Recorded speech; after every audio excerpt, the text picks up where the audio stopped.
welcome to episode 105 of A Master's Degree in Rolling Terribly.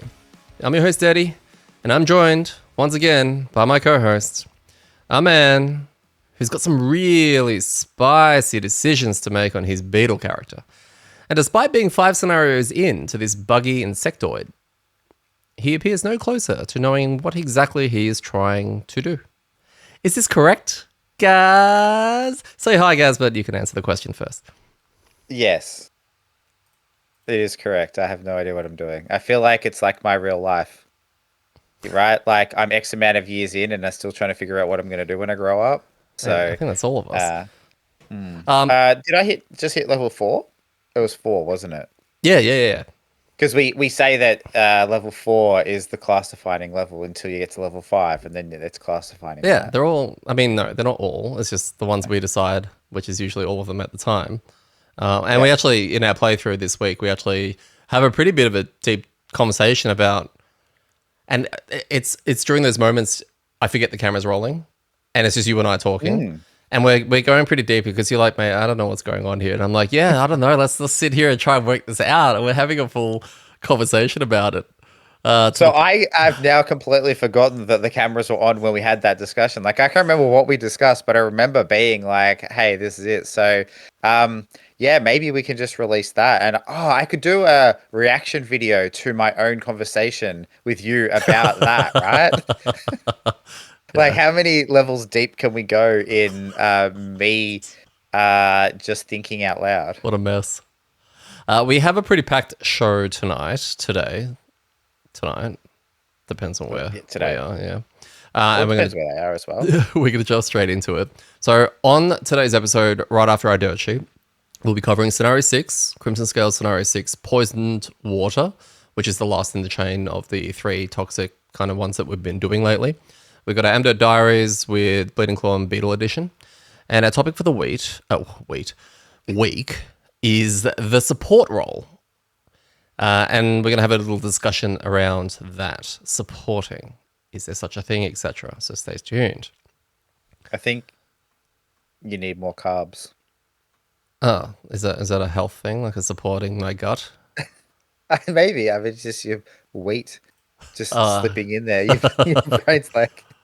yeah, okay, cool. Yeah, it's exciting. Like, there is a lot to talk about, a lot of fun things, and I definitely take your message of we will keep things moving because we're jam-packed to keep... I only say every, 4th thing I think of, right? You're doing it. All right. This was the 4th thing. Trust me, there was a lot of other things I wanted to say. So, Okay. All right, let's go. All right, dirt sheet. This is really, really exciting. So we woke up a couple of hours ago to... No. Hang on, I didn't wake up a couple of hours ago. I woke up about 4 hours ago to the news that Frosthaven Digital has been officially announced, which is huge because it's come out of nowhere. No one, I can say people can predict it, people can say it wasn't going to happen, etc. But there was really no hints being dropped that this was going to be a thing. And I think it's completely taken everyone by surprise. That's it. Like, we looked into the left field and there was nothing there. Just out of nowhere. Very well kept secret, which I think is rare with the internet these days. So people with those NDAs and all that, they nailed it. They did a good job. Yeah, the only surprises you get is when someone's being cancelled, right? That's massive. I'm so pumped for this. I had such a good time playing Frosthaven Digital and being able to revisit that world. I got to play it with a friend that I hadn't played Gloomhaven with, and it was also several years after I played through the IRL one, so it was kind of like a refresh. Got to see a bunch of characters that I didn't get to play the first time through. So for me, I had an amazing experience with it, and I'm looking forward to that again with Frosthaven. Same. Right? Like, it becomes quicker. You can play through a bunch of characters you didn't really get to play around. Maybe play with some different people. Correct. You know, the accessibility, right? Just to be able to sit down. You see people all the time that in the various Discord channels talking about looking for groups and all of that. And right now, the only way to do that for Frosthaven is through TTS and, full stacks and all of these other programs. But now people can connect the same way they did with Gloomhaven and experience the game properly. It's also a game that a lot of people have And either they bounced off it after the first couple of scenarios because they couldn't, get the group together to play it. There's a lot of overhead and a lot of things going on. But now they can actually enjoy it. And they can actually find a way to actually get that campaign, of Frosthaven properly. So very cool. And the other thing as well is it facilitates, well, Gloomhaven Digital did anyway, facilitated really well the ability to play multiple characters. Like, I can't imagine playing two characters in real life at Manually, the same time. Yeah. It just, I know it's doable, but it would just feel annoying, like, and clunky having to yeah. But digital, I felt it was amazing because I was like, me and my mate played through where we were both control two characters each, and it almost seamless, like, because it was very easy to switch between your characters and have a look at your cards, pick your cards, and all that kind of stuff. So I think that's one thing that lends really well to the digital environment is the ability to play multiple characters, even solo, right? Playing solo with 4 characters seems so much more appealing than doing it like in real life with actual board games. So Yes. I was going to say, this is developed by a different developer, from what I understand. So developed by Snapshot Games and published by Arc Games. The team have been working alongside Isaac, so Isaac Childress, who, founded the whole Haven series, to finally bring this PC adaptation to the digital world. And it'll be through Steam, and they'll be launching in early access. So it'll probably be in early access for the next 12 months, which I think Gloomhaven went through a very similar thing. And you can go to the official Frosthaven Digital website and actually sign up to the closed beta. And that'll actually begin on March 27th, so next week. And it'll be running for basically a month, which is really cool. So, yeah, I mean, if it sounds like something you want to do, definitely sign up. I know I have. You probably have as well. And, we get to sit there and get upset when we don't get chosen, right? that's right. Yeah. And then when you do get chosen, you're not allowed to talk about anything. Ugh, that's going to be really It's like Fight rough. Club, right? Like, it'll be like, did you get chosen? You're like, well, I can't say. Oh, okay. Can you not say?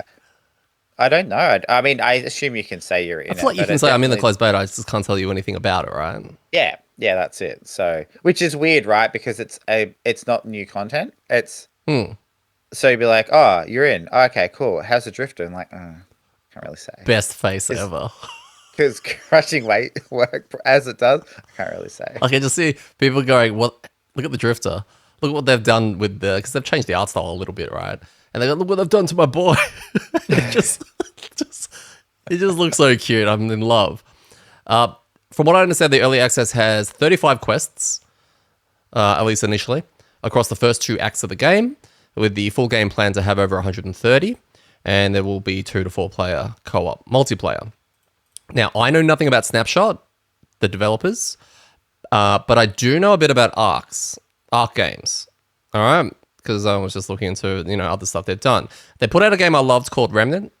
So it's a Souls-like run and gun kind of game that came out, Remnant and Remnant 2. I played both of them with my partner, and they were phenomenal. They were really, really enjoyable. I think they were real sleeper hits that came out quite a while back, and you can play cooperatively with that. So that's really cool. And they also did the Torchlight series. Oh, really? Yeah.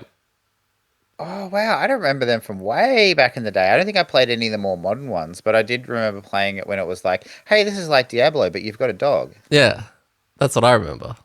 Yeah. Do you know what else Arc Games published? What? Fellowship, which is the game that you and I have been playing recently. Yeah. Really? Yeah.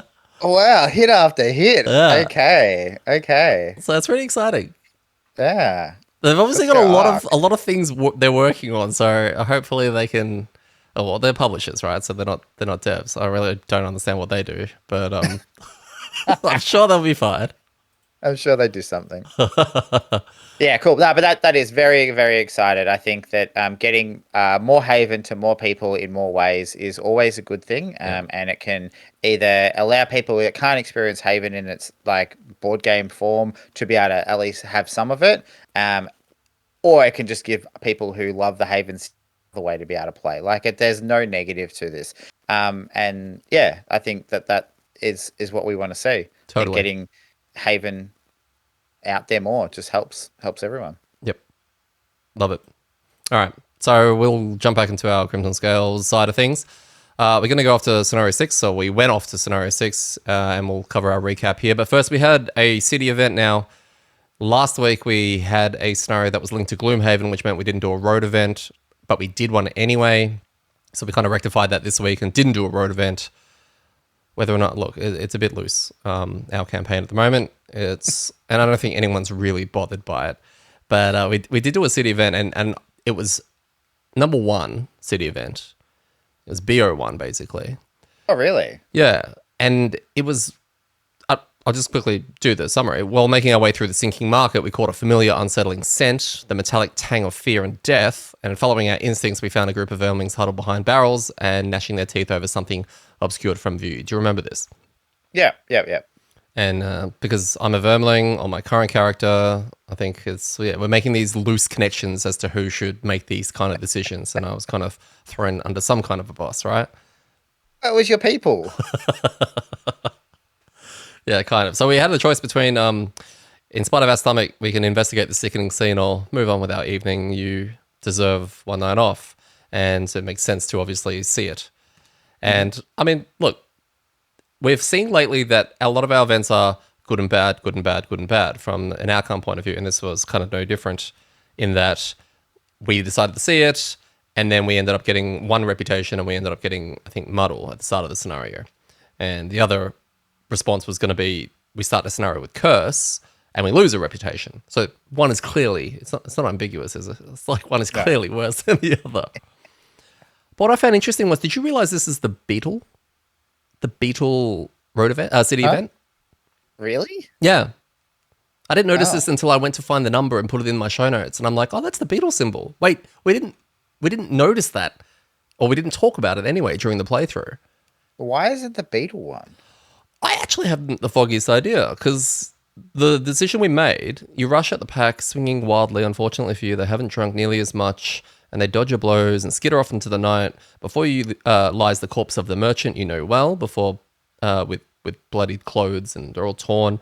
A moment passes and you see a gentle rise and fall on the chest. Somehow your old ally was still alive, carrying his body to the Temple of the Oak.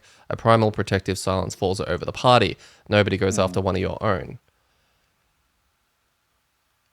Yeah, I don't know. Okay, whatever. Yeah. I mean, but look, maybe the events being put in by the classes aren't all meant to represent that character, that class, or that association being in it. Maybe they're just a way of introducing more things. Yeah. Right? Like, so yeah. Yeah, okay. I mean, that's a good point. That's a nice little scapegoat you gave him, guys. Good work.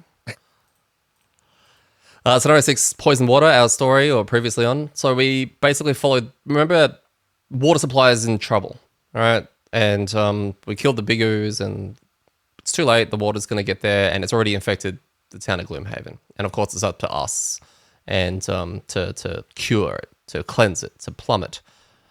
We followed the water fountain's water supply to its source, a large lake atop a hill, feeding Gloomhaven's entire water system. And then Sheila, our old mate, she arrives, struggling with a cart full of crates and barrels, explaining that they contain materials to purify the water.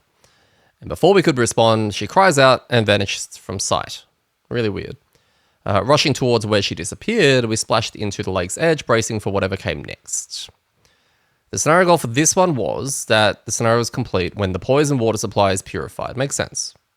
This is pretty much what we were set out to do, is save Gloomhaven once again. At the end of that round, we read a thing. And we had, from a setting point of view, we had our 3 tiles. It was all open. No doors, nothing, which sucked because I had a battle goal that the 2 perker, which was overachiever, I think, kill an enemy and open a door on the same turn, which is just annoying. And I feel like we can't mulligan that out because I've always got the other 2 options. Yeah. But on one side of you've got the fountain, which Gloomhaven water supply, and on the other side of the map, you've got all of the antidotes, which are represented by crates, obstacles, etc. And Sheila buggers off. In the middle, we have blood oozes, we have toxic imps, we have water spirits. Have you missed water spirits? No. Why? We haven't seen them in so long, and they were very interesting when we first met them. Yeah, I mean, I suppose missed them. Yeah, I Yeah, suppose from a interesting decision point of view, yes, but they are annoying. Yeah. And well, in this scenario, they're actually immune to poison because they're contaminated, which makes perfect sense. And they ignore difficult terrain. So yeah, that kind of stuff. So the gist of this scenario is get to the antidote crates. You can forego a top or a bottom to then action while adjacent to them to collect it. You put it on your player mat, and then at a later date, you run back to the fountain and forego a top or a bottom again to then place the antidote into the fountain. And we have to do this 4 times based on our player count. And I think when we were reading that out, I think there was a little bit of a collective groan between you and I because of this whole pick up and deliver mechanism, which seems to be, based on Frosthaven, a little bit hit and miss. Is that fair? Yeah, I guess I like the idea of it. It depends on what the scenario does around it. Yeah, but if you recall, my worst scenario in Frosthaven was scenario 52, the moving bodies. That one. And I'm not saying they're all going to be bad, but it does make me a little bit nervous that it's going to feel like work, like busy work. Scenario effects were poisoned at the start, and there is a potentially nasty loss condition in that if you exhaust while holding one of these things, you immediately lose the scenario. And it's really interesting that there was no mechanic to actually drop it or pass it to a teammate, which is something we've seen with some other scenarios. But it does keep it clean. Like no extra shenanigan crap to kind of monitor, right? Yeah. Yeah, I do like that. I think it's an interesting additional objective that comes into play midway, and not to go too far down that rabbit hole because I know time, etc. But I do like that idea from time to time. We've spoken about having more sub-objectives in scenarios, like over the past, whether it's cool, accomplish this if you can kill certain amount of monsters or keep certain amount of civilians alive or whatever the case might be, you get some kind of bonus reward.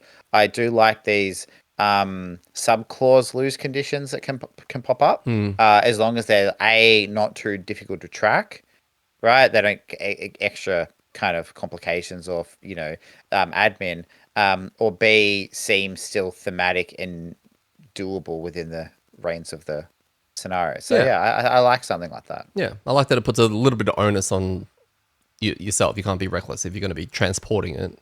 You can literally lose it, right? A couple of quick mechanics. When you first pick up the first crate, you have to read a section, and essentially it reads that you spawn shit on the 2 spawn points. And it ranges in difficulty depending on the combination of things you get, like flaming drakes and more of the same kind of mobs. But anyway, Gaz, how did it go for those who missed our playthrough? How did it play out? We went through and killed all the monsters. Then we picked up all the crates, and all the monsters appeared back. Yeah. And then we killed all the monsters, and then we put the crates in there.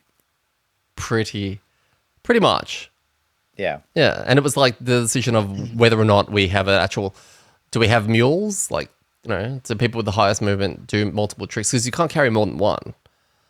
So it kind of made sense that we'd all head over there as a group, and then everyone takes one each, and then, we'll drop them Well, at back. some stage, Mark was trying to convince us that he could move like 18 in one round or something like that, and do that 3 turns in a row or something. I don't know. His number went from like, oh, I could basically just do this in one cycle to multiple cycles to like, oh no, I can't move that far. So I don't know. We worked our way through to it makes the most sense to carry them backwards and forwards. Yeah. For everyone to take one.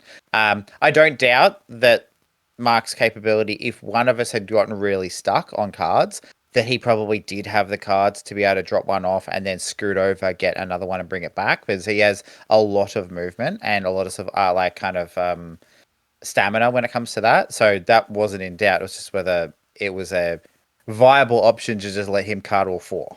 I don't think that's the case. No. I love how you're saying that the number kept changing, because like it kind of did. He was counting and he was like 16, actually 28, and you're looking at it, no, actually 42. It's like it's a lot of movement, but look, Jan Helm can deal with that. Let's jump into some talking points about our playthrough. The AMDs were kind. Like, we had a lot of juicy crits. I like how you're thinking, you're like, wait, was it? I can't really remember. I think maybe mine. Maybe I'm talking from my point of view. I don't really remember others, but compared to the previous week, it was. Yeah, I drew one card. and it was for a Basic basic attack attack too. 2, and I drew a +2, so I did Yeah. heaps of damage compared to what I thought I was going to do because I was punching something that had shields. So Yeah. Yeah. It's still early days in our characters, so we've still got some thinning out to do. But I can't get over how many times I played with advantage, and I drew so many plus zeros. It was like +0 rupture, +0 wound, +0 rupture and wound, and it was like, can I just get some numbers here? Especially considering they had shield and all of that. So yeah, I can't really get rid of some of well, that. yeah, there was that turn that I used at the top of one of my newer cards that lets someone else do an attack, and if fires up, then it's with advantage and it puts Rupture on there, which is a really interesting combination because we'd never seen Rupture. We get your character that's all about Rupture, and then I get a card that's like, hey, did you want to do Rupture? So it was this weird, like, oh, that's like our thing now, right? Yeah. And so on my turn, I got you to attack this thing with advantage and put Rupture on it, which means that when you had your turn, because you've got your little double blade things, you gain advantage. And then you flipped over your cards, and I think like one was a +0 and one was a +0 in Rupture or something like that. And you're like, oh, okay, well, I take the something like that in the realms. And then you attacked it again, and the next thing was like, and oh, and it was in wound, and the next one was like wound and Rupture or 0, and you're like, okay, well, I guess this thing just needed to be ruptured and wounded, right? Because that's what our AMD is telling us. There's like that's the effects this I think it was a water spirit needed to have on it. Yeah. You're right. And I mean, the character's centered around wound and rupture, so I think I'm nailing that. Yeah, totally. And when you're not, I am. So Drake's Blood had its first usage, which was really cool, removing all positive conditions. So it's an item that we got, I think, last week or the week before. And it removes all positive conditions from all enemies within range 2. And the users go invis. So that was fun because that invis turn, everyone couldn't hit it. And then when it got to my turn, I could pop it. Yeah, we got to work the initiative timing on this a little bit better. But yeah, it was pretty cool to be able to do that. And I guess the hardest part about that is also it's on an item that's on me that'll potentially benefit turns if you can go early, which I can't really do. So I kind of have to predict the round that they're going to do that as an option and then go later to then pop it then. Impossible. The water spirits have a lot of synergy with water tiles, okay? They increase their attack and their damage and all of that. Which they actually drew those cards a fair bit, but there was not a lot of water tiles on the ground because they've got other abilities that place them on the ground, which is interesting. So we actually kind of got a little bit lucky because the water tiles will not only slow us down if they start flooding it, but they also, didn't get a lot of those juicy buffed attacks off, which is probably an RNG thing that worked in our favor. And yeah. I think finally, and this is going to be a fun little chat with you about something. Every time we play a scenario, if a rules questions come up and you and I have a bit of a chat about it, I then, during the week, try to get the answer for a particular thing that came up so that I would know. And I was meant to message this one to you and be like, oh, by the way, this is a thing. But I haven't. Is this the invis thing? It's the invis thing. Yeah, cool. Yeah, I completely forgot about it. So good on you for following it up. Yeah. Did you know that allies and invis, it doesn't make any difference. You can still do absolutely anything you've ever wanted. And sometime during our Frosthaven campaign, we were somehow told, convinced, made up on the spot, I don't know, but we played it always as you can't be targeted when you're invis from allies and enemies. I thought that was the rule. What put this in our head? The rules? No, it's just you can't be targeted by enemies. It doesn't affect allies at all. Allies can still do everything that they want to do. This is just under the invis rule in the rulebook. In the Frosthaven rulebook? Yep. Wow. Okay. Yep. That's so we just amDirt it and made it harder for ourselves. We played all of Frosthaven doing that, and we've been doing that here because we were trying to work out what counts as something that can target us. You know, can you heal me? No, you can't. You can't heal me. Like we've been playing even more on hard mode.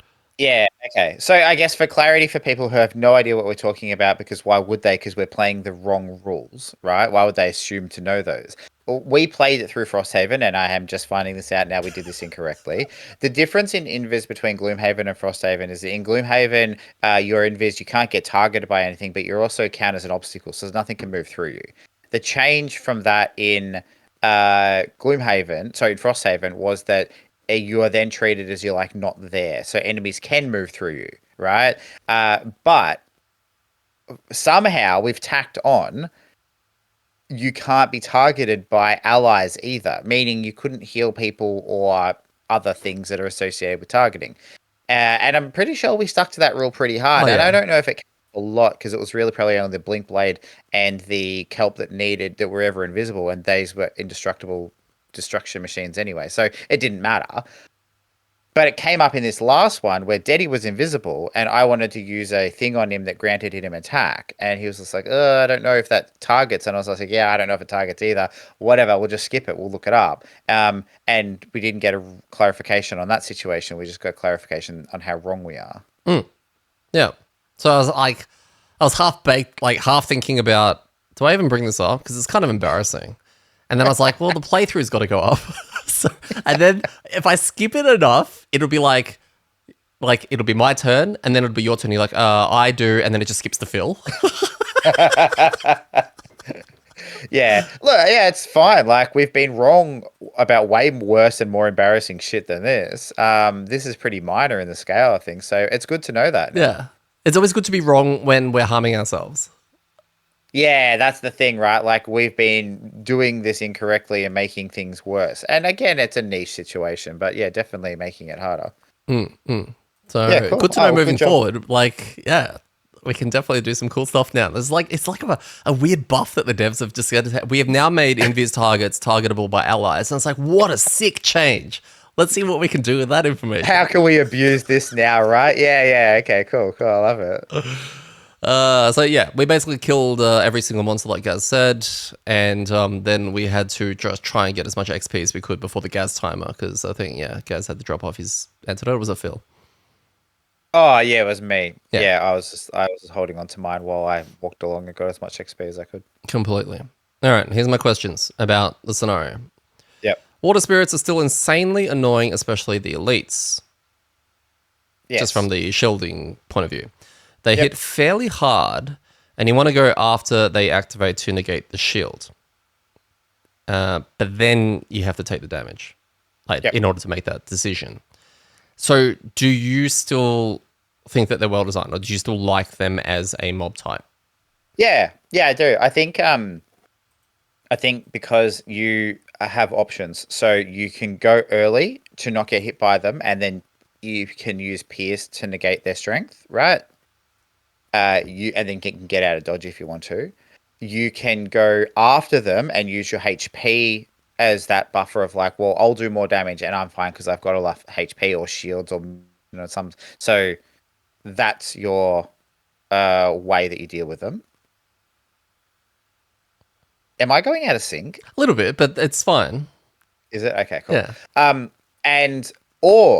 And this just kind of came to me now, you go with the third option of using other tools like immobilize, disarm, stun, even muddle to a degree, which is probably more mitigation. But something like that, if you can have someone that throws a immobilize out on them, right? Then you can go late and you don't need to use the HP as the buffer. So it's kind of thinking around ways of like, well, how do we get around these shields? Hey guys, I can go really early. I can immobilize them. Okay, so if you go really late, then you can move in and you can beat them up later, and we don't have to worry about that damage. So I like them from that perspective, in that they kind of force some level of strategy rather than just go early and hit hard. Yes. Right. And that's most monsters are, well, you want to go before them.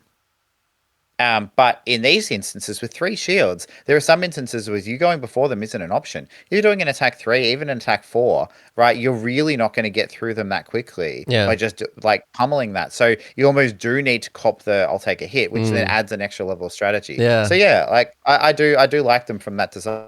I like how it's like you either have Pierce or you go after them and you use your health. It's like you taking damage is Pierce. It's a weird trade. Yeah, and they hit, but it's good because they hit so hard. Yeah, they do hit hard.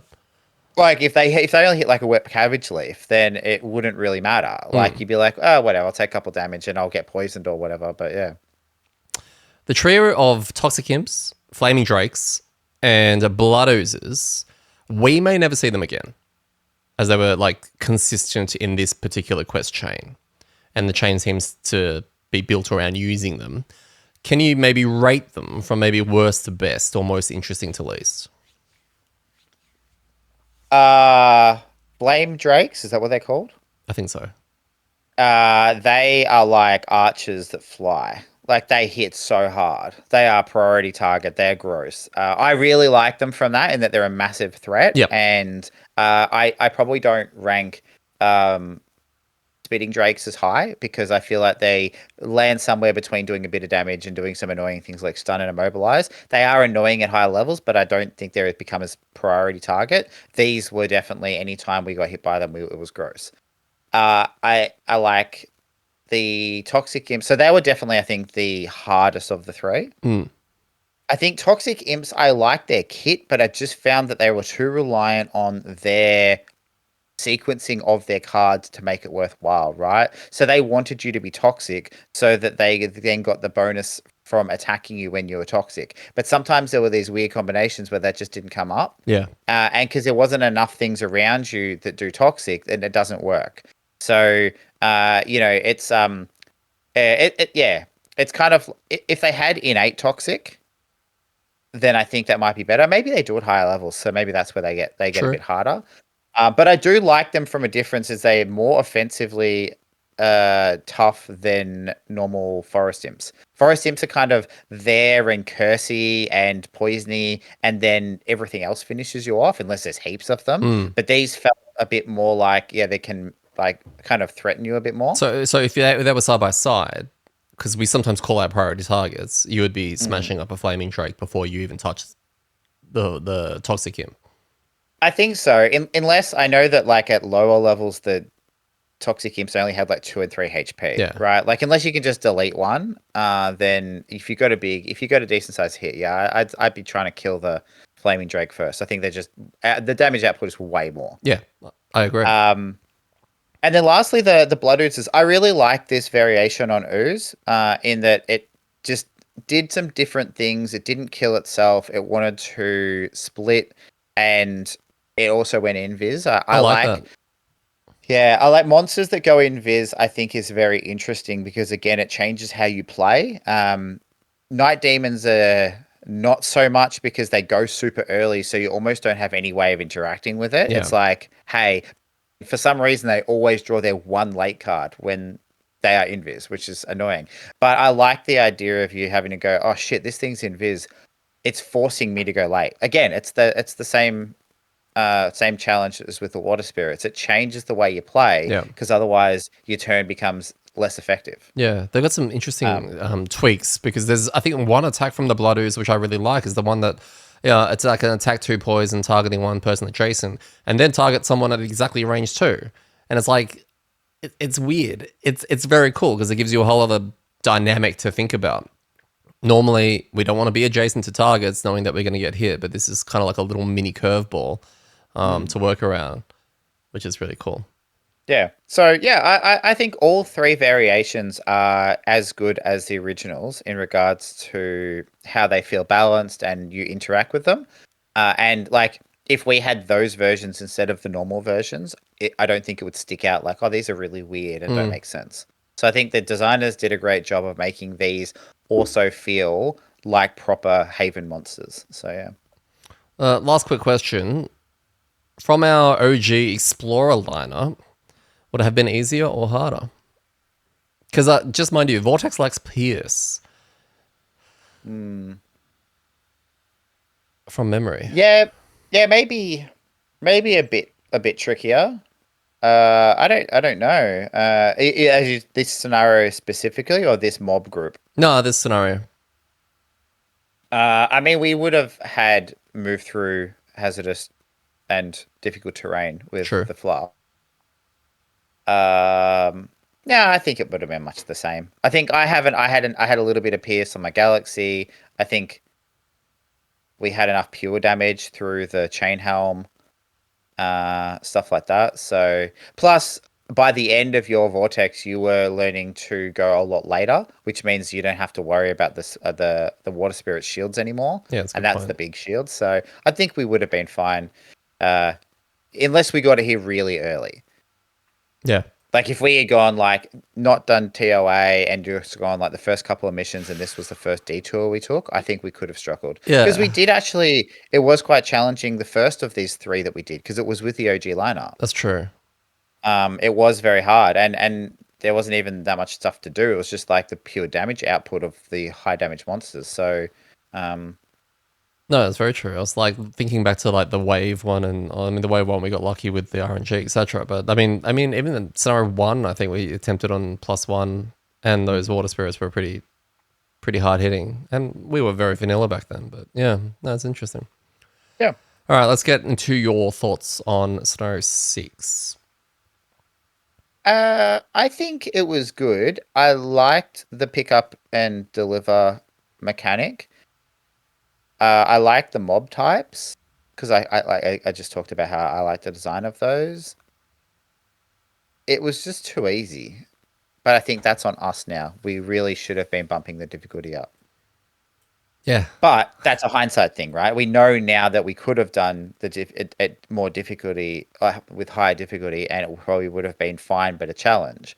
But we didn't know at the time, and we so it's the same conversation every week. We don't know when we should or shouldn't be bumping it up. So, but yeah, I think it was fine. I probably the only thing I didn't really like was the weirdness of like you pick up a crate, more things spawn. why? And because, pardon. Why? Because the way it's laid out is very much like you kind of need to go through it as a group, right? Like it isn't a case of where it's going to be staggered in that one or two people won't be with the group. There's a possibility you could leave a couple of people there, pick up a crate, they could fight them, and then cycle it that way. But I think it would have been better if it was on a timer in some capacity. Actually, I don't know how to improve it. I just thought it felt weird that we were like going to pick up 2 to 3 crates at once and just get this big spawn and then pick up another one because you can't pick up I all see, I see four at what the you same mean. If there was a spawning timed version of it, there's a higher chance that we send one person to go and do it because we don't know what happens when the first one is lifted. And, it makes you read a section event for that, which then leads to the flavor of what happens. And then you know what's going to happen, like the spawn timing, which, is the end of the round. And you spawn these creatures at those spawn points. And then it's safe to assume it's probably going to happen for each time you draw it because it says the second time one has been picked up, read this thing. It's not from now on, every round, this is going to be happening. So because we cleared everything and nothing else was coming, it made sense for us as a group to then get over there collectively to do it. If the spawns were continuously happening in some degree, or the mobs were hard enough that one person got singled out and said, hey, I'll go and start, they pick up one, and then the section says, by the way, this now happens. We're all still fighting, right? It's just the fact that we cleared it. We cleared all the mobs, well, there's no excuse. Let's all line up and get ready to pick up a box. Yeah, so I find myself in that weird space where I'm advocating for unlimited spawns again, where I've spent the last 2 years saying how bad they are. But I don't know if that's the answer. I just felt like it was too easy, but completely could get fixed by just bumping the difficulty up. So yeah, but overall, I liked it. I think it was a fine end to a mini 3 scenario kind of chain, and yeah, I thought it was fun. Yeah, I liked it. Good pick up and deliver. I like the fact that everyone gets involved. It's too much to ask from one person. Okay, if one person is set to doing it, let's say it's Mark, there's a high chance that, yeah, I can do it. And there's a second chance that he will be like, wow, I'm doing it and this is boring, right? It kind of puts onus on everyone. Hey, teamwork, let's all pick up one. And then, everyone gets to kill things and bring everything back. I think that worked in its favor. And as much as I agree with you about the controlled spawn kind of thing, I'm also enjoying the relaxing side of the definitive knowing what's on the board is only going to be what's on the board. So, yeah. Yeah, I think two really minor points out of that is firstly, 100%, you've just made me remember scenarios where we needed to move things collectively as a group, and it made more sense for one person in particular, me being on my crab, to do a lot of the moving because I had so much better action economy when it came to that stuff. And it didn't make sense to be like, well, no, you who doesn't have move cards and it's going to take ages to do that, you do that while I go punch the guy, right? So this meant that it made sense for all of us to do some of the work. So one person didn't go. You didn't go like, oh, three people had a great time because they just got to fight stuff. One person was stuck moving crates the whole scenario, right? Yeah. That's my point. So yeah, you're spot on with that. The other one, which I've completely forgot my point, so I'll now just forget. Okay. What was the last thing you said? Uh, You probably don't know. so, can someone can chat? Can help? What about Whatever. Ormy?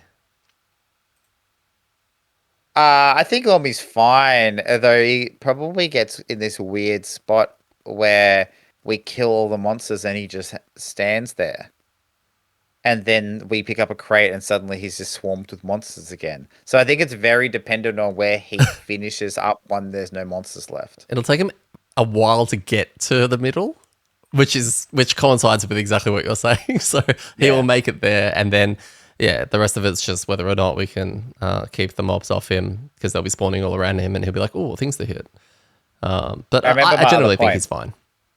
Yeah, I think so. I think he'd be able to control it enough. I remember the point really quickly. I think doing this one and picking up the crates and knowing that the thing's going to happen, our anxiety for it to go really bad has been heightened due to playing Frosthaven. In Frosthaven, the rules and consequences of picking up the crates and getting them back to the fountain way more complicated, way more severe. And not saying that in a negative sense, as in they just would be more convoluted, right? Okay, and because of that, they would be. This is using Gloomhaven rules of like it's probably going to be reasonably straightforward. And as you just said, once those monsters spawned, we knew there was no more. Yeah. So like it was like, okay, we can kind of figure this out now. We know when we are and aren't going to lose. And that's probably the difference. So it's funny because I feel there was a lot of caution of the crates going like, oh, how much of the whole map is going to explode and we're going to have 3 turns to get them back. And then we're like, have to remember like, oh no, this is Gloomhaven. Like that's not going to happen. No. So, I was fully convinced that it was going to be a time-based thing. As soon as you pick up one, there's no session event for the rest, but it's almost like when Frosthaven gave you that chart and they were just like, round 1, spawn this and this. Round 2, spawn this and this. And it was going to be something like that. It was kind of like, we now have to time getting out correctly. But no, it was very controlled. Yep. At the end of this scenario, Mark retires. Resign. He doesn't retire. He's like, I quit. I'm done. He had to do the PQ that involved killing a bunch of imps and oozes, and I think that was it. And he turns out, because we messed up the whole toxic imp count and blood ooze count, he would have retired a while back, but we said just play until the end of this chain, and he did, and he killed a few more, and he's gone. But he's back, because we have unlocked his character, which was the Tusks. So we will have a lot of fun in unboxing that. And be on the lookout because we'll release that hopefully sometime soon. Sweet. Yeah, looking forward to a new character as part of the party. And the chain helm has been such a staple of what we've been doing for our whole CS campaign, right? Yep. And the one scenario I remember him not being in, which was the running vermlings thing. I remember it being such a what do we do? Right? It's a very different party to what that was now, so it's going to be interesting to see how we adapt and what we actually what we do, how Mark goes, right? 100%. So yeah, very exciting, new synergies and all of that, things to uncover. So yeah, we'll get to that. All right, let's go through amDirt diaries. I've just got a couple of points. If you have nothing to say about Beetle, that's fine. I'm just using this as a segment to talk about our characters. So apparently, I said a lot at the end of the playthrough, so maybe I should rewatch that before I say too much. Completely up to you guys. XP on the Bleeding Claw is still good, still great, unless everything is dead. Then it kind of stops. I have learned that this week, as everything. Sometimes a lot of my burns and a lot of my XP generators that give me fat XP require a target to hit, and when there's nothing left to hit, it's a bit shit. So thank you guys. Finding the time to play around advantage has been something that I've been learning, because I don't want. I've got this item that provided something's got a condition on it. You know, I've got a card that also lets me hit with advantage, which means I'll still burn a charge from the item. You guys may put a condition on something that's on 1 health that I don't really want to use advantage. So it's a kind of cool little puzzle, and so I'm a bit more conscious of it now. I want to talk a little bit about Savage Stalker, which is my attack 8, or attack 5 plus 3 if the target is undamaged. And if something dies, I get to go invis. And of course, this is phenomenal with the Curious Pendant, which I have, which allows me to get that card back after I've done it. It's feeling a bit stupid. It's feeling a bit stupid because provided I pick the right target and I start off with a condition on the thing that gives me the advantage, it's like instantly I know I can probably kill something and go invis, and then it sets me up for the following turn because I'm also sated as well. Which, yeah. But Yeah, and it's one of those things where it's a attack 8, you don't mind wasting a couple of points of damage on something that has 5-6 HP, right? Like, because you know that you're going to get to do it again. If you've got an attack 4 or 5 and something's on 2, you usually don't like using it because you're like, this is a waste. But because you get a bonus, I mean, I know that you only get the bonus if it's on full health, but something that's sitting there on 5 or 6 HP, you kind of don't mind spending a couple of extra, like losing a couple of points of damage to get the invis. You're getting your card back. It kind of sets up everything, right? So. yes. But this also leads to a potential problem that I now need to learn around, which is now that I'm in the front line and I'm invis and I get to do really cool stuff, when I come out of invis for the round after that, I run into a little bit of a pickle because of initiative, because I don't have a lot of fast cards. So and I mean, it happened in here where something went before me and it crit me, and I think I would have burned a card because they pulled a +2, but you happen to put a shield up of 1, which then saved me. So I think getting caught out is something that's going to potentially fuck me a bit, which is cool. The other thing is deciding whether or not to continue to thin out my AMD or get those juicy non-AMD perks. I've talked about them. The one that ruptures and lets me move 1 every time something gets ruptured is really nice. There's the one that makes me sated after my 5th loot token. I'm really 2-button memeing the hell out of this right now because I kind of want everything. And look, I feel like that's with every character ever in the history of the game, but more so me.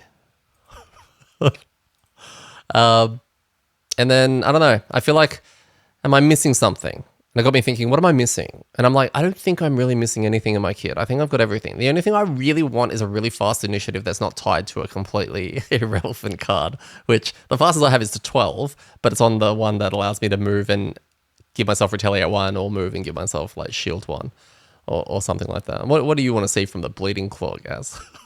What don't you like? I don't know. Just keep doing more damage. I assume it's only going to get more powerful. Have you got initiative boots? What boots are you wearing? I'm not wearing boots.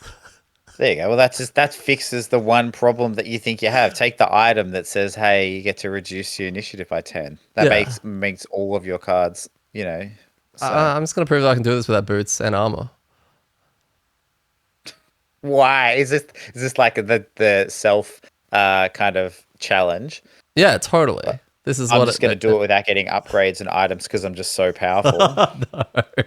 Yes. And no, look, it looks like you're doing really well with it. You're figuring the little dance that you've got to do about maximizing your sated, not overlapping that. You're pumping damage. I'd say most of the scenarios you've gotten unlucky by getting hit really hard once because you're doing a really good job of not really taking damage.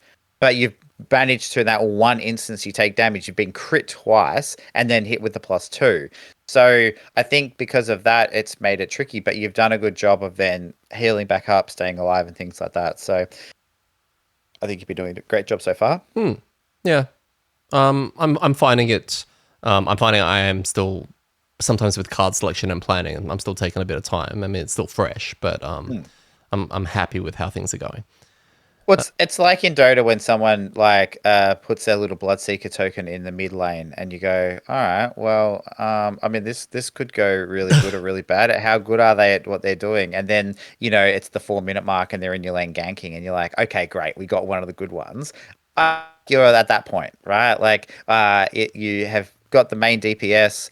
and you've got that flow going and you're starting to melt shit, I'm like, yeah, cool. All right.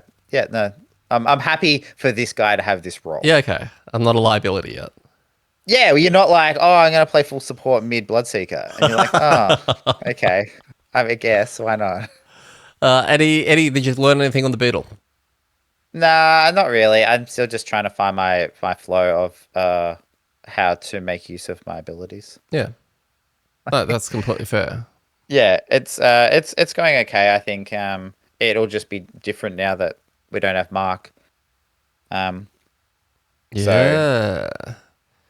Are you going into super tank, but not really tank? Just health sponge. I might have to in some way, or we might have to convince Phil that he needs to go forward more. But Phil plays so slowly and carefully. Like what he had his starting ward until like the end of the game, basically, because he got hit once, I think, and then all his crystallized things soaked it up. So yeah, it depends on what the tusks is when we open it and how that influences and interacts with the party. But yeah, it probably does mean a little bit more tanking because no one else, well, when I say no one else, Phil definitely can do it, but no one else really wants to get hit. So yeah, it might be shifting that around a little bit. I think with a couple more levels with you, like level 5 would be another HP boost that'll probably push you into the 20 area, right? I think you're on 17 right now, so that'll be enough. And I think if I get it, it'll push me to maybe 12. So I'd have to get one shot on a 6. So therefore, I can probably take up, I can take a hit. I think, Maybe? yeah. Well, I'm gonna take that poisoned healing potion thing that Mark had, which is the heal 5 and poison yourself. Because that'll be massive. Yeah. Yeah, 15 because gold, that'll be real. guys. Pardon? 15 gold.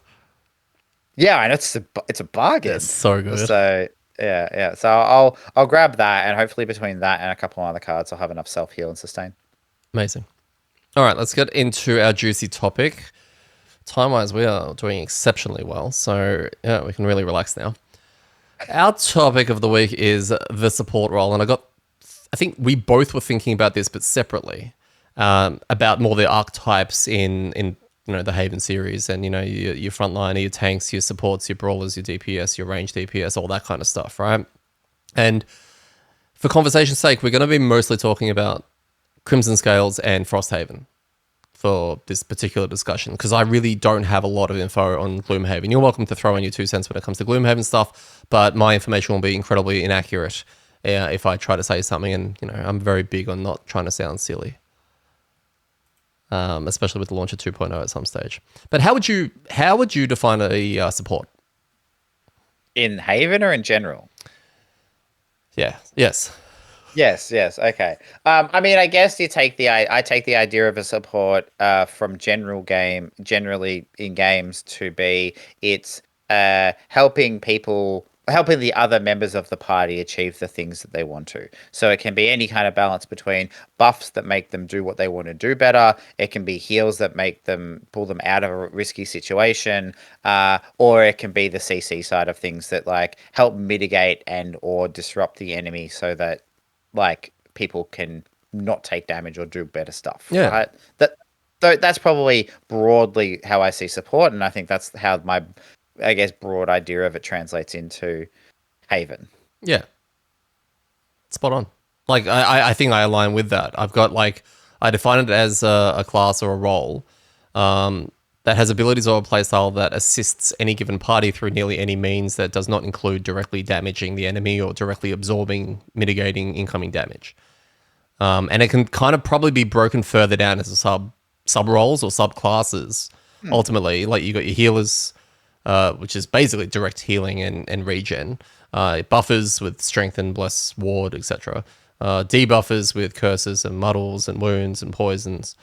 Crowd control, which is stun, mobilize, and disarm. Board control through obstacles, hazardous terrain, traps. Figure manipulation, like granting attacks or movement or altering monster movement. Like, I can't think of anything else. I was trying to squeeze everything I could out of that. Yeah. Do you think the word support has stigma attached to it? Oh, 100%. Yeah, because I think people think of support as in like supporting role, as in like you're not a main character, and a lot of people have Mm, main character syndrome, right? Like yeah, they've got to be the best at everything. yeah. So if you're playing a support, you couldn't be the best, which means that you're just really there as well. And it's fair to say that that's Uh, probably trickled all the way down through all of gaming, right? Like you look at yeah, 100%. esports, League of Legends, and you look at Dota. I mean, now it's different because I think that the gaming world has put a lot more emphasis on supports. But they're not the ones getting the 5-team kill, flashy, blah blah blah. They're not the ones that are getting, all the praise about the play of the game and all that kind of stuff. But it's like all of the thousands, maybe hundreds, whatever, micro adjustments that they've made that led to that play of the game that the carry then got to do, or the main DB has got to do, right? Yeah, yeah, well, that's it. Yeah, if we think about, I mean, probably the esport that I'm most familiar with is Dota, but I'm sure it goes through a lot of games that have the ability to have roles where people can do stuff that isn't just main DPS, right? That's a lot of the stuff that's missed by the casual observer. Mm, And even if you look at sports like AFL in Australia, but I'm sure this carries over most team sports. You have role players, like you have people in there that are doing one percenters or little things that they're blocking, or they're being what are they called, decoys, allowing the playmaker to get into the place to make the play, right? And that's I guess when we look at a team sport or team support in that capacity, that's kind of how I think I see it. But then I'm pro support, right? So yeah. obviously you're going to look at it in a better light. It's kind of helping the playmaker or team kind of achieve what they want to Yeah. achieve. Because people Uh, don't go to the game for the support, like using the sports analogy kind of thing. Like you've yeah, got that's it. the superstars, the one that they're like cheering, they got the signs and they know that person, but they're not there to watch the role player so much. They appreciate what the role player can do, maybe, but no one's got the number of the role player on their back. Yeah, yeah, exactly. And I think from a video game, and I think also in a we'll say RPG esque land, the support characters have evolved over the years because I think there is this idea that, well, supports need to do more than just kind of put wards up or heal or buff, right? So you look at the evolution of Dota, and support skills are a lot more offensive, right? Or at least are more aggressive in a sense, right? Not necessarily all of them, but there definitely is a more focus on getting supports into the game, so they're not just the squishy that dies at the start of the fight while everyone else fights along. But hey, you chose Crystal Maiden, so everyone could have 2 points of mana regen on the map. That kind of stuff, Yeah. right? And then in RPGs, if you think about the modern iterations of, say, D&D being one of the biggest ones, clerics, for example, there's a lot more capacity for them to be DPS clerics and all that kind of stuff. So it's like you need to have this version of like playing a support as a main DPS or contributor more and more so that people will enjoy them. And I think what that does in a way is it allows more people to access that and go like, I'm playing support. And like, no, you're not. You're just main DPS, right? Like you built Desolator on Crystal Maiden and now you're saying you're a support. It's like the idea of you picking these support type roles and just jamming DPS into them, which I think is fine. But in games that are designed to have a support role, or let's call it a playmaker type role, or to support the playmakers, that can drop off a little bit. Like, as in, it can be not quite what you need, Mm, because again, if we're thinking about a team game with 5 players like Dota, you don't need a fifth DPS. You no. need someone that's going to run around and do the supporty things. So this is where I think that can potentially be a trap, right? If you've got a game designed around different roles and people fulfilling different roles, then they kind of need to be fulfilled in some capacity, or at least acknowledge you're not going to fulfill them so you can work around that. Not just everyone selflessly try to right click as hard as they can, Yeah. if Yeah. that No. makes sense. Yeah. Yeah. I think, yeah, I like the it is definitely getting more and more magnified as to the importance of it and the things that they can be done in that kind of role across the whole landscape of pretty much everything. And Yeah. I like that it's translated just from esports and video games and computer games all the way to board games, which is kind of what we're doing right now, especially in team-based board games as well. You mentioned earlier that you enjoy playing support. Can I ask for why? Um, I don't know. I think maybe it's the less pressure. Like for all of the reasons I said, people probably don't like playing support, whereas like you don't get to be the main character. It's just like, well, I just get to be a supporting character. I kind of like enabling people to be able to do things well, right? Like help people, uh, uh, almost be enable people to have awesome moments, right? Like, whoa, I was able to kill everybody. Thanks for the heals. Right. It's like, yeah, cool. Like it's not so much that I need the thanks, but it's also that they were able to get an awesome like fuck yeah moment. Like I just did something amazing. And you're able to enable that, whether it's through support abilities or controlling things like that. So I think there's an aspect of that that's always appealed to me. Being able to enable people to do awesome stuff. Are you saying you don't like any kind of spotlight? Look, it's a weird balance between yes and no, right? Because I do in some instances, but there's other instances where I think I'm more inclined to help other people get the spotlight and really enjoy it, Yeah, no, that's right? that's fair enough. So, Like, I guess let's say holy trinity, like tanking, DPS, and support.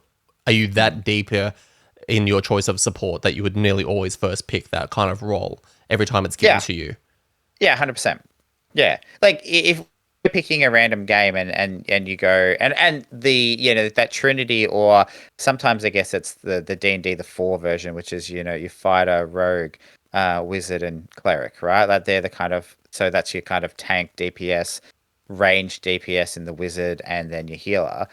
I'll almost always look at the healer slash support character first, whether that's the cleric or like a bard or something like that does that kind of stuff before. I'll never go to the DPS first. Like I'm never like, oh, which one of these has the highest numbers? Uh, so yeah, that's usually my go-to. Yeah, that's interesting. I think with Yeah. me, I've I like switching it up. So every time if we played a game, it's like, oh, what do I want to do this time? Even if it's a brand new one. I think we did that with Fellowship that came out Mm. recently. And the first thing I rolled was a support. I rolled the healer. Because I was like, I feel like playing a healer in this game right now. And I think you know this from playing Dota with me. I will pick anything from 1 to 5 from a roll. And I like to keep it fresh, which means that sometimes I just like understanding the landscape of what each role does. And I think that's why I like to play a big variety of heroes and I like to play a big variety of roles. And I'm always bouncing back and forth between them, which ends up being hard to become good at any one of them in particular. And that's something Yeah. that I kind of struggle with. But I mean, like I'm going to now put this to our Frosthaven campaign, right? It's like my Frosthaven resume. We're going to go with that. All right. Started off with the Drifter, which could support.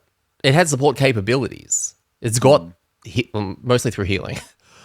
Mostly through a lot of healing that he could heal others, definitely, especially with the ranged kind of thing. But I think continuous health was +2 to all the healing every time you do a heal ability, which was pretty cool.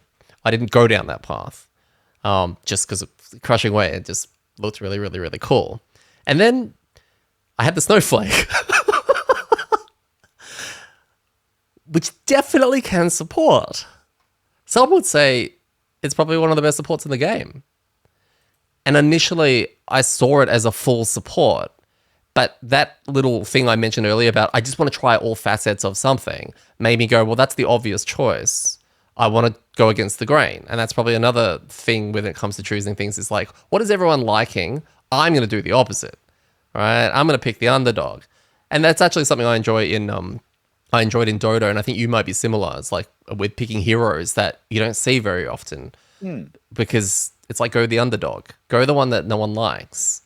Right? Yeah, and figure it out, right? Yeah. Like, yeah, it is. And there is always aspects of, especially in competitive games, picking things that people haven't seen does give you an advantage in a sense. As long as they're not absolutely dog shit, right? Like really bad and just completely undertuned. There is an element of people being like, I don't even know how their abilities work. Yeah. Right. And I like that aspect in some aspects of like, haha, I gotcha because you didn't know what this was going to do. Yeah. Right. Yeah. Yeah. No, 100% right. I had Shackles after that. Shackles, I think when we unboxed Shackles and we saw the conditional aspect of it, that seemed like its main most focus, but it was so left field that I was like, I want to lean into that because it wasn't obvious to me. It was obviously built around it, but I couldn't quite piece together how I was going to do it. Whereas the other side of it seemed quite dull and boring, which was the take damage, return damage, basically, through retaliation and all of that. And I think you were with me on liking more interesting playstyle kind of things. Media, which was the reason I did what I did with that, was that Phil already had picked it first, and it went down a hazardous terrain kind of thing. So my reasoning, and look, that can't support. I don't think like the Shackles can either. I think Shackles' only way of supporting, because all of its healing is on itself. You can remove conditions from people. You can transfer them. Yeah, I And think absorbing conditions that other people don't want is the key support for kind of facility or function of the shackles, Yeah. and it also it's not completely unaligned with what it wants to do as well, right? Like it wants the conditions, so being able to suck them up for other people, and then that can power you in a way, is probably how the support thing aligns a little bit with what it wants to do. Yeah. No, I think that's a good way of thinking about it. It's like some characters you can obviously lean. There's enough material there to lean into the hard support part of it. Shackles is not one of them. Media is also probably not one of them. It's got a lot of self heal. It can't really heal other people, but it's got the obstacles. It's got the hazardous terrain. You can maze. You can do all that kind of stuff. And because I think that that's the obvious path of taking with media, knowing that it has hazardous terrain. It's got a 3 perker that allows you to make sure your allies don't hurt themselves over it. So that's why I was like, well, how can we explore the other parts of it, right? And we'll go with just hitting like a dump truck. Astral is interesting because I think Astral, I don't really know how to define Astral. It's really unusual. It really is a little bit like a jack of all trades. It's kind of frontliney tanky. You seem to have a lot of damage potential. It had a lot of support potential, and a lot of its support seemed to be through CC. It's got disarms, it's got brittles, it's got immobilizers and muddles and all that kind of stuff, and it's also got the heals because it needs to, because it's got support summons. So it's got a pet that it kind of also needs to look after. But it's weird because on paper it should be the one I enjoyed the most, and it was probably the one I enjoyed the least. Just from its flexibility of, how do I want to play this? Let's go completely left field, which I did, and it was an absolute bust, right? Just didn't jive with And me. then Geminate. Geminate, I actually think you could play a hard support. In a weird kind of way. yeah, I don't know Maybe the not Gemini, hard. Maybe a 4. because because most of I feel like the Gemini is an offlaner, right? Like if we're talking like MOBA Dota kind of equivalents, it's the one that has the most weird shit that can sometimes be beneficial and sometimes not. But the problem with the Gemini most of its good shit were burns. Yes. So, you can't reliably do the same thing again and again and again, which makes it hard to support because not a lot of the things did stuff to allies, not good stuff anyway.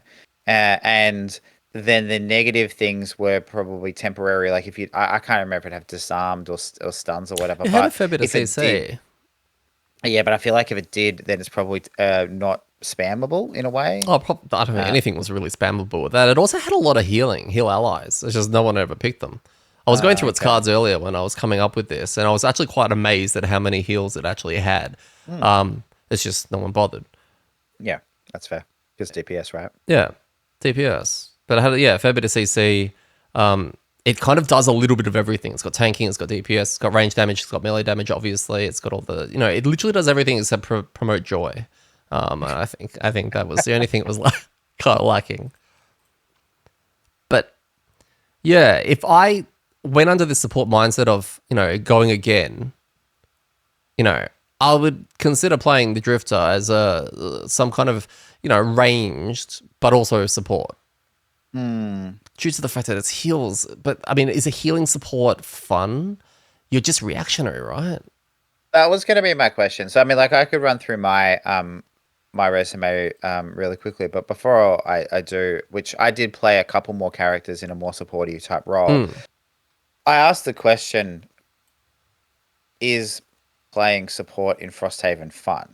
Mm. Now, I think to answer that, you have to work out what you're doing because throwing out heals every turn isn't, right? Like, it's not, even from someone who likes that kind of playstyle in games normally, if all you're doing is like, hey, two targets, heal three, right? Or hey, move over here and give this person shield, or hey, this person gets advantage on the next attack. That there's a level of you just feeling like you're not impacting the game at all. And even if it's enabling people to do things, the only time I feel like that feels like you're contributing is when things are really tight. So Mm.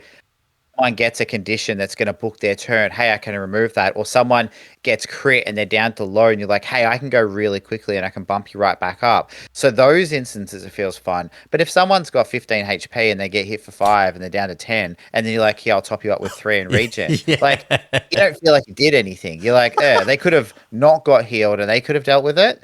So I feel like that's the kind of support that doesn't feel good. No. And there isn't a lot from Frosthaven and Crimson Scales of what I play. There isn't a lot that just land in that like Mm. hard healing support.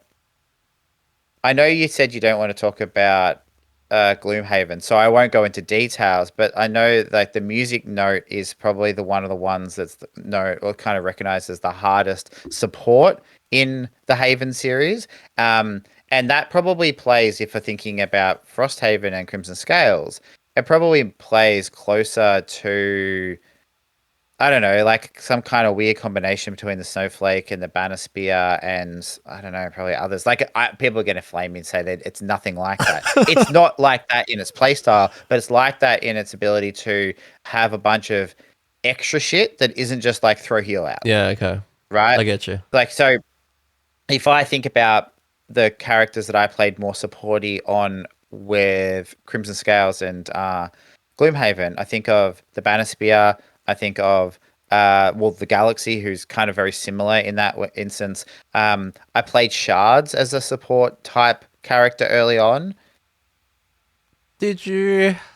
Yeah, or throwing blesses out on people and all that kind of And stuff. finishing a Until I scenario with 150 damage or something stupid like that. and that was one time because we set it up that way, right? Like I was like hard support until then, and healing people and moving people around and doing that shit. So, I feel like playing the Banner Spear and the Shards in a supporty role, they were more do things and then help the party with different bits and pieces. Some of it was healing, some of it was status, some of it was moving, some of it was mitigation, which is kind of how the music note plays. Like it's got these different abilities that do different things that affect the battlefield and stuff. It's not just throw heal 5 out on somebody every turn, Yeah. right?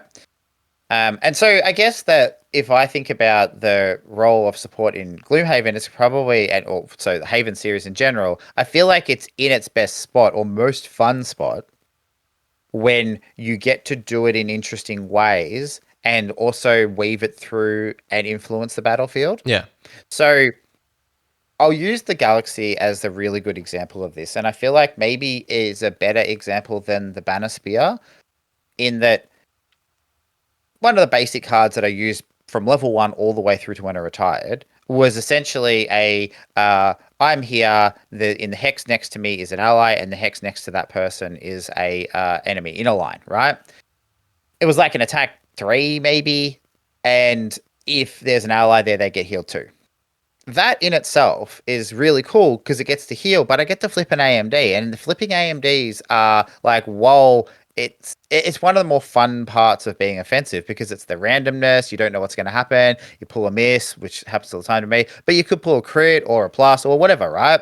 So that's a really good example of a support type card that allows you to do something impactful as well, because you can line up these things where you can kill something. You can also play it as not a support and just not include the ally in that. And so it has a lot of flexibility that way. Mm. Whereas it a card that just says heal, like I had another card with the Galaxy that was just heal 2 targets, like range 3, 2 targets, heal 3, and if they're at full health, they get blessed or something like that, right? as a top action, yeah, it's cool. I can do a bunch of healing and I can bless you, but it didn't feel as good as just doing an attack 3 and healing someone for 2. Hmm. Right? So that's kind of for me and a support sense when it feels more fun versus not. I like it. And yeah.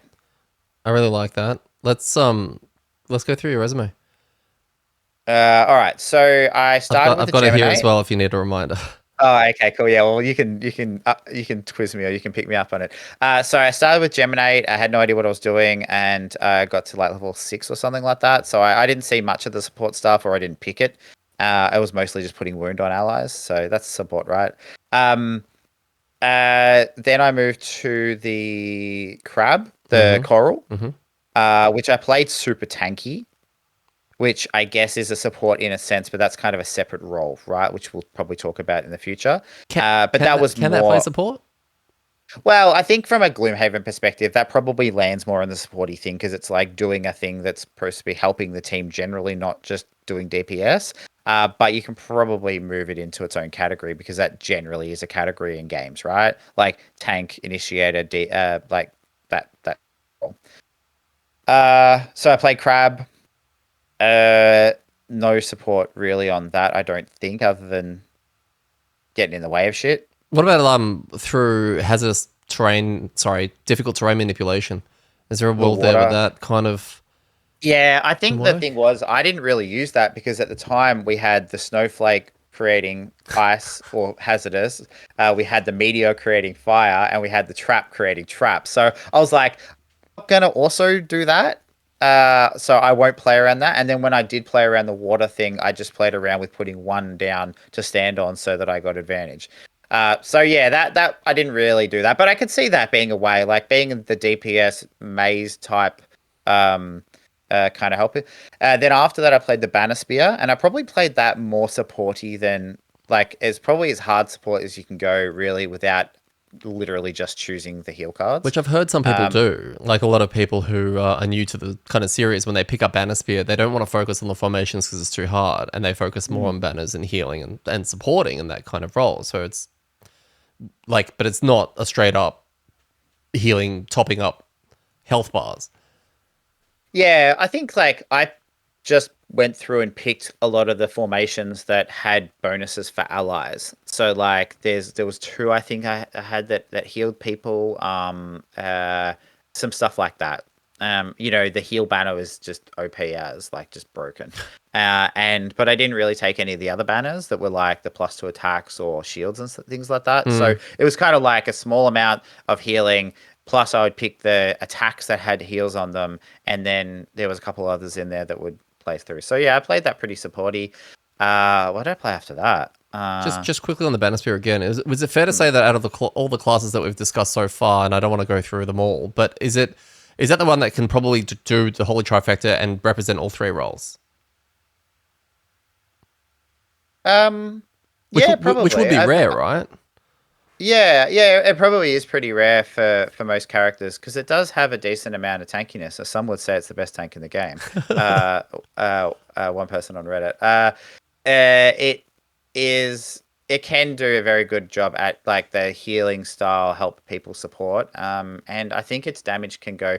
I don't think it can go hard DPS. Like it really needs other people to do It's not that a bling because play. you can.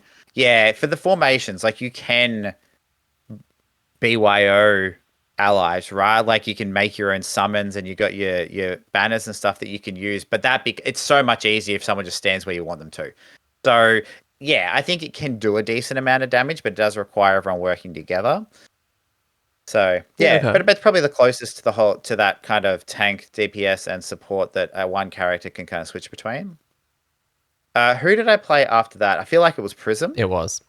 Yeah. So I don't think the Prism can really support that well unless it Yeah, it's a good goes point. more of the tanky build. Like it's got its little Healy robot thing, but Oh, yeah. that's really hard to control. That's more just like a passive little Healy thing. So yeah, Does it that do I didn't play that. CC? I didn't even think it had a lot of CC. It had a lot of poison, Yeah, if you wanted okay. to. There was CC Uh, debuffing, so I had some debuffing kind of sort of a little looking at the bit, yeah. subclass kind of list that I made, and I was Yeah. just So thinking. no, I think that was more. I mean, in saying that, and this is in a different category, this is where this gets really convoluted, and you can't just put everything into three buckets. Is that something like the Bone Shaper or any summon character that's just going to spam minions out? I mean, there's a support tankiness in that, right? Totally. Like, hey, throw a bunch of stuff in the way of everything so that like nobody's getting hit. The Prism has the capacity to do that. Yeah. So Okay. after Prism was that Shards? Yep. Yeah, okay. And despite what you believed, I did play that supportish for the first half a dozen scenarios, and then the last few, I kind of went like, well, let's try some of these damage cards. And then we While had the still alley. spec'd in support cards. Yeah, it was because it was one card, right? It was like one card where if you made them brittle and I just gave myself advantage and drew really well, I could just absolutely decimate shit. Yeah. Right. So that was more of like a one card combo thing. I think even for that, which I've never gone down this path. This just points to how anti playing DPS, hard DPS I am. I don't think I've ever bought Power Pot. Oh. If I have, right, then I haven't done it very often. Maybe I did it on the crab, right, because I had some big A, but I'm pretty sure I took all the retaliate and tanky items for that. So Did you not and do it for heals. shards?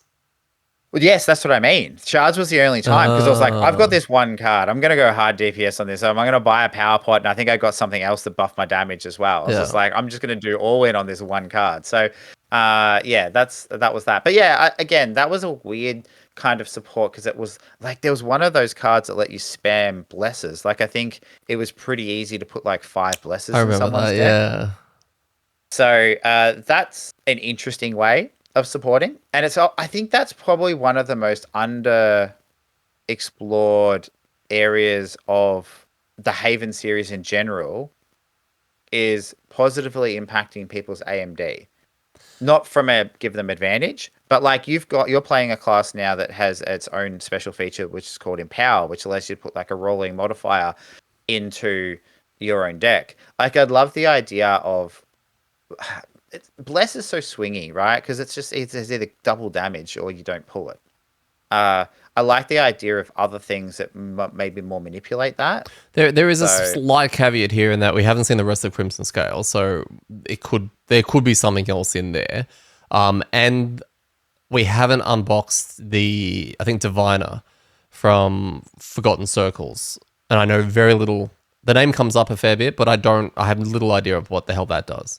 Yep. So, but at the moment, from how we see it, yeah, we don't really see any play in that AMD ally kind of thing. yeah. So, but I like that. I like the ability to like dump your resources into blessing somebody heaps. I just think at the time when I was playing it, we didn't have a good target for it because I feel like Mark was still on the kelp, which didn't need crits because it didn't care. And maybe Phil might have been on the Blink Blade ish. He was on the towards range end. drifter as well before, just around that time as well. Yeah, so it was a weird time where I think we didn't have anyone that really needed the blesses, so it was kind of a weird non-combination. So. And I was disarmed half the time, so. And you were disarmed half the time, yeah, because you weren't attacking. So, and then I think you finished off with on? drill. Oh, the drill. Yeah, hard support, right? Can it though? Not at all. Oh, okay. I think it has DPS. It has 3 builds. It has DPS, it has tank, and it has DPS.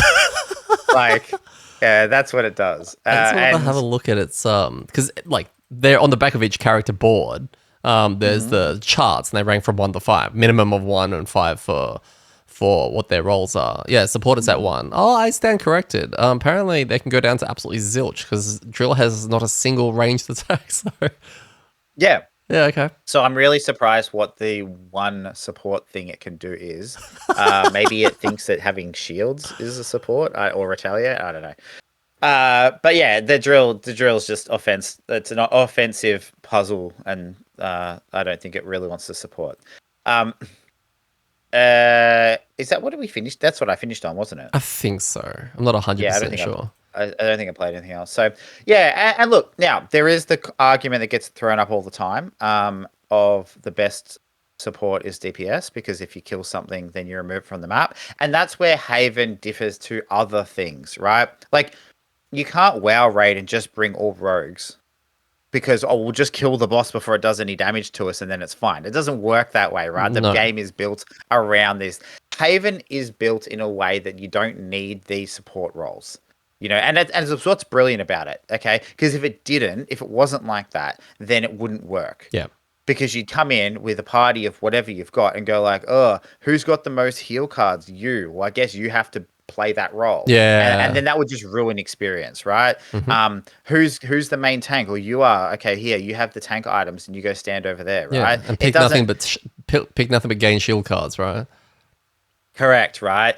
So I think the thing that is brilliant about Haven is that it doesn't force those roles onto people. It's like you play your character however you want to play it in the most effective way, and then you solve the puzzle based on those pieces that you've got.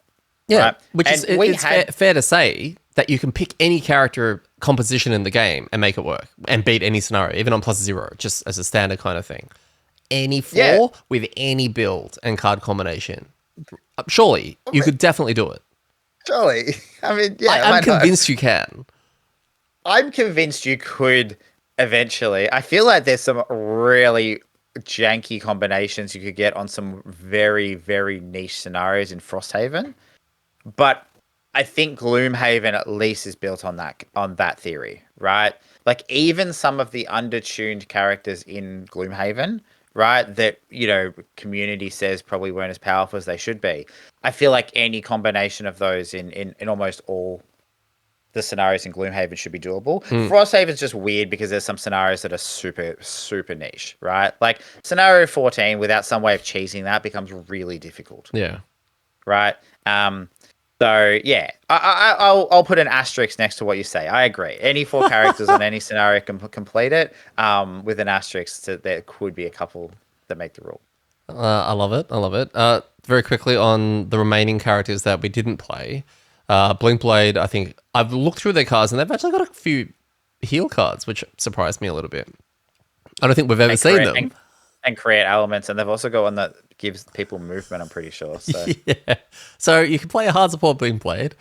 I'm pretty sure I'm wrong, but well, with 3 or 4 options, you can build around it, surely. Trap, definitely, as a support. Healing traps, bless traps, as well as the, board manipulation and all of that. I think that's a really cool case of yeah, someone in our Discord was playing it as a support in their current campaign with the heal traps, and they were just like they went through the really short loop that they can do to create them, and there was some pretty massive heal traps like that they can get out on a regular basis. So being able to chuck out like a good chunk of the great thing about that is it's delayed when you want it healing. So instead of being like, "Well, I played the card, you got to take it," right? Like sometimes you just do that in the wrong order. I'm going to put this 5 heal trap down here that's just going to sit here. When you want it, just go stand on it. yeah, Like that's also really powerful in its own way. So, before the monster stands on it. well, hopefully. Bow shape you already covered. In that just through mitigation, a tank. I don't know. It's a tank, right? I mean, it's got to make. I know it was make a skeleton move really quickly, wasn't it?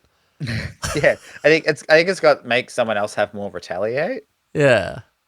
I can't remember. Calvin did something to my drifter forever ago where he did this last ditch, really long range heal or something to keep me in the fight, or grant an attack or something. I can't remember. That's right. Yeah. Fist. I don't think it's got a lot in terms of healing others, but it's got it's got things like CC, ice, immobilize, push pull, disarms, brittles, stuff like that. I guess. I think that's everything. That's everything I've written down here, unless there's something we're actually missing. Yeah. Yeah. Are you going to go through the others? No, there are none. Oh, did we cover all? What about like the Deathwalker? I missed it. There you go. Oh, okay. Yeah, Deathwalker. That's a good point. I think Deathwalker had some synergy with the Shadows and allies. I don't think it was a heal. Maybe something. Might have been Something niche. So, look, I think what it comes down to is that I think it's good for most of the characters to have a small amount of that supporty stuff weaved through them. And I think it's almost the sum of the players that then allow you to all do a little bit. And that's where I think it can get a bit clunky if going back to our conversation, I think it was last week on teamwork or the week before, is that I think that it's good if maybe 10% of your choices around cards are things that can kind of help the party. Yeah. So if you got a 10 card hand, that's your base standard. Picking one that has some kind of functionality that helps the group, right? Even if it's really niche, right? Then I think that can be handy, whether it's a heal or it's a move or it's a shield or it's a whatever it might be. I think that can definitely be useful because there's times it comes up where someone just needs a hand, right? Someone needs someone else to be able to do something, and having those cards is good. It's And like Flask, right? most It's like Flask with pardon? that niche card of ignoring, you're spending a whole burn persistent, but all of a sudden everyone now ignores hazardous and difficult terrain, you know. Yeah, exactly. So I think just making those little decisions, and it does feel like that's built into most characters in some capacity, whether it's through direct healing, that kind of mitigation, or even just status effects, right? Like putting out of disarms or pushes. And you say that you didn't play the Snowflake in a support role, but I think other than when you got later and had that double attack that could do a lot of damage, you still did a lot of repositioning everyone. Yeah. Um, and it's probably a conversation for another time, but that's where I think there is probably a split, if we say in roles in the Haven series, into controlling roles. Mm. So like those that manipulate the battlefield and control the monsters, and CC and stuff like that. It's almost like a sub version of support, which I think can be very strong and actually quite a bit of fun. But it's not based around healing people all the time. No. And what's good also is that the item system in the game also allows you to, even if you don't have the items, sorry, the skills necessary to support and do things to help your team, there are little subsidiary items like the Drake's Blood, which I just use, utility items like that to help the group. It's I'm not bringing a power pod because right now this is taking that slot, but it'll actually help everyone. Or the simplest one is mana potions, right? You may not use an element, but you can help someone else do that. There are these things that you can do, which will all play a part in the bigger role of cohesion and working together. Yeah. Yep. 100%. Just very quickly, what support feature is still missing? Now, I think you said, the AMD kind of thing and helping out a little bit more with there, seeing a bit more exploration in there. I'd kind of written down here that I want monster AMD one, as in, because this is obviously needs to be completely tuned a certain way. But I was just like, imagine if there was a world where you could play a card that, and you had your own AMD deck that you then allocate to the monsters. So you're putting in a +1, a green +1, and then in a symbol next to it of disarm one adjacent ally. So it's still timed. They still get to hit hard. And based on their positioning, when they draw that, it's like a little debuff draw. And if they're next to an ally, unfortunate, it's going to disarm the next one as a thing, or, muddle one ally within range 2. So you're not nerfing the deck to the point where it's doing less damage. It's still going to be scary, but there's these little tiny subtle ways that you can play around it. I think that's a untapped kind of thing, and someone's going to come at me and say, no, that exists already because of XYZ, but I don't know all of that. Yeah, something like that would be cool, even if it was things that were like self effects afterwards, right? Like, so again, you add a +1 in there, but it's a +1 wound self. So like they do the +1, they do the hit, but afterwards they get a wound, right? Very, very simple. It'll always go off in some capacity. And it just is like a mini like buff. Maybe you don't want to do a +1 because then there's more chance of taking more damage. But yeah, something like that would be fun. And I can't think of anything that has it in the game. Yeah, it's all right. We can add it to our list of things that we really want to design that we'll never get around to, but it sounds really cool to talk about, and then we'll just forget about it. And then they become memes in our Discord channel. Is there anything else on supporting and all of that from a collective topic that you want to maybe talk about or raise before we close out? Not really. I think Gloomhaven Haven handles support in a good way in not forcing the role on people because it's usually not something people want to do. Yeah. I think that it's sometimes leaned into harder with some classes than others. But there's some really good examples of it, like the Banosphere and the Galaxy are a great version of like you pick how much you want to do this and play around it. So it's not pick different cards. It's like, well, the cards can have effects or they cannot have effects. I think that's a very clever way of kind of encouraging, teamwork and that kind of support mindset. So I think just on that, when I first played the Snowflake and we didn't do unboxes back then, but I did a little mini unbox for myself and I was going through them and I didn't see the level 2 onwards. I just saw the ones that I had. When I saw that it had a pretty high support bar on the back and all of that, my immediate thought was you're a health top-upper, and you're sacrificing these actions to increase the health and put regen and all that kind of stuff. And here's an optional pet, a squishy support with a pet and all of that. And I think I immediately was like, oh, I don't know if this is going to be fun.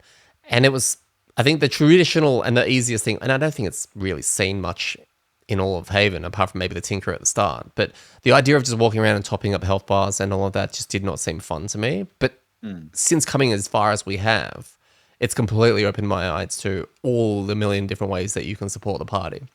And it's really quite interesting to the point where, I'm looking forward to my next character and hoping that there's a utility element of support that I can do that's not. Guys, I'm sick of Big Dick punching everything really hard with both my characters, right? really, Yeah. okay, all right. I want to share the spotlight. Yeah, that's fair. Yeah, I think you're right, and that's where those the heal needs to be tied with something else interesting. So even if it's like heal someone if they're at max HP, they get to do an attack. Right? Little things like that, things that kind of play, or if they're not on full HP, then they get to do an attack. Something like that where it doesn't always have to be offensive, but something that ties in a puzzle, not just do number. Because it's the same, I think I mentioned this, maybe it was a conversation in Discord at some point, but like healing, because it's, I don't know, deterministic, I think is the right word. Like it says heal 3, it heals 3, or it doesn't heal at all because they're poisoned. Like, there's no variable. You don't draw an AMD or anything like that for heals, which maybe you should. But and that's the whole thing, is that like that just pure healing becomes very boring. Like move and do a heal, it can be impactful, but it can be boring. So I think tying something in there so there's interesting decisions and interesting effects is cool. Yeah. And I think it's safe to say that that's, well, I don't know anything about 2.0, but I'm hoping that that's some of the tweaks that have been made, right? So that things aren't too vanilla. I'm looking forward to doing our 2.0 starters unboxings. Hopefully they're really exciting. And yeah. Yeah, from what I know from 2.0, some of the classes that had some more supporty type abilities have definitely been modified to make them more interesting. And I guess in a similar way to what we were discussing, Shackles, tie in the supportness into how that character wants to function. So like you providing support to other people powers you up in some way so that you can do the other thing that you wanted to do. So you're kind of incentivized. It's like share power here, be more powerful in what you want to do. And I think getting that combination right is really a feel good for you, for the player, but also feel good for the table, because it kind of it just empowers everyone to kind of work a bit closer together. So I think that if you can nail that design, and I think they have in some aspects across Gloomhaven, Frosthaven, and Crimson Scales, then you're really hitting that sweet spot. So yeah, just raise that profile of that particular class so that it's loved. Yeah. All right, we will wrap it up there. Thank you for supporting me, guys. Thanks for joining us on another episode of amDirt. We will be covering scenario something next week. Gaz can choose it.